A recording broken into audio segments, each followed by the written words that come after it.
예, 안녕하십니까. 소방기술사를 공부하는 테디 김입니다. 오늘은 어제 배웠던 제연설비 관련돼서 직접 현장에 와서 제연설비가 어떻게 되어 있는지 그것들을 알아보기 위해서 진천의 한 연장을 찾아왔습니다. 지금 지하주차장 내에 보니까 이렇게 제연 횟룸이라는 곳과 그 다음에 저쪽에 일반 횟룸 이렇게 이제 구분되어 있더라고요. 실제 그 안에 어떤 시설물들이 있는지 한번 보겠습니다. 제연 횟룸이라는 곳은 실제 연기 자체를 바깥으로 빼주기 위한 역할을 하는 이렇게 제연 팬이 설치가 되어 있고요.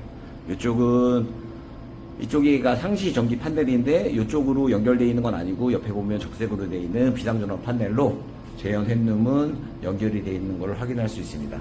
실제로 이 장비는 공기 자체를 바깥으로 빼주는 부분이기 때문에 지하주차장 내에 공기가 안으로 들어오는 부분들이 없습니다. 반대로 횟룸은 어떻게 되어 있는지 한번 가보겠습니다. 횟룸의 경우는 제연 횟룸이랑 다르게 이렇게 보면 그 지하주차장 내에 공기가 안으로 들어갈 수 있게끔 창이 이렇게 되어 있네요. 그리고 제연 횟룸은 이제 그게 없습니다. 이유는 제연 횟룸 같은 경우에는 공기를 빼주기 위한 역할만 하는 거기 때문에 그런 것 같습니다. 실제 여기 횟룸에 보면 횟룸에는 비상용 판넬이 없습니다. 상시 전원으로 전기를 공급하고 외부에 있는 공기를 안으로 밀어넣기도 하고 안에 있는 공기를 바깥으로 빼주기도 하는 그런 역할을 하고 있는 것 같습니다.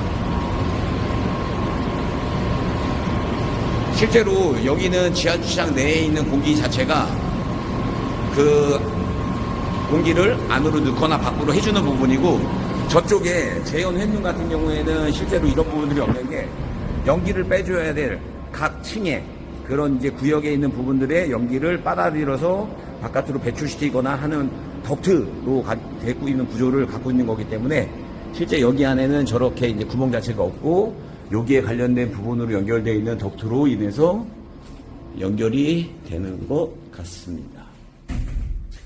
실제로 보면 덕트로 이제 이런 부분들이 실제 이제 아파트 내에 각 부분과 연결되어 있을 거고요. 그 다음에 저쪽에 있는 부분들은 출력 관련된 부분으로 보일 것 같습니다. 일단 아파트 내에 실로 한번 올라가 보도록 하겠습니다. 이 부분이 어떻게 연결되어 있을까? 지금 여기는 아직 입주하진 않았고요. 공사가 진행 중인 현장이고 입주를 얼마 냅두지 않고 있는 현장으로 사람들도 없고 좀 조용한 곳이어서 이쪽에 이제 찾아갔습니다.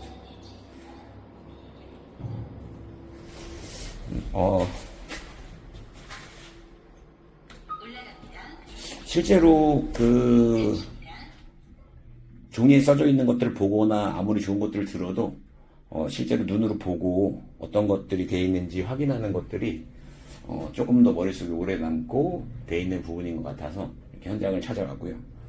현장에 눈으로 보고 만지고 하다 보면 실제 시험 때 어떤 것들을 쓸 때 조금 더 크게 도움이 되지 않을까 생각이 됩니다. 지금은 엘리베이터 타고 위로 올라가고 있고요. 아까 설치되었던 제연 횟룸과 이제 그런 부분들이 이쪽에서 어떻게 되고 있는지 보도록 하겠습니다.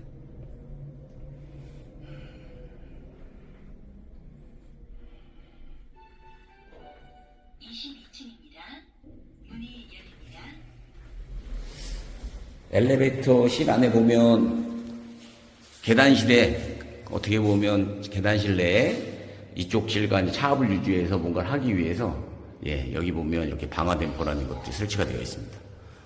감지기에서 어떤 신호가 왔을 때 자동으로 이제 문이 닫혀서 계단실과 이쪽에 복도 쪽에 압력을 유지시켜서 세대에서 발생했던 연기가 계단을 통해서 번져서 피난하는 사람들이나 여러 사람들이 그런 사고가 날 확률을, 그러니까 피난 활동을 돕는 부분으로 활용되는 것으로 알고 있습니다. 그리고 실제로 이제 이쪽 방화 댐퍼가 문을 닫히고요. 이쪽에 있는 부분들에 대해서 이쪽에 이제 댐퍼가 열림으로 인해 갖고 옥상에 있는 송풍기가 이제 돌면서 이쪽으로 공기를 안으로 밀어넣어서 이쪽 실내의 압력을 높여줌으로 인해서 세대 안에 공기들이 밀고 나오는 그 연기가 밀고 나오는 부분들을 이쪽에서 차단시켜 줌으로 인해 갖고 계단 내까지 그런 연기들이 번지는 것들을 막아주는 역할을 한다고 합니다.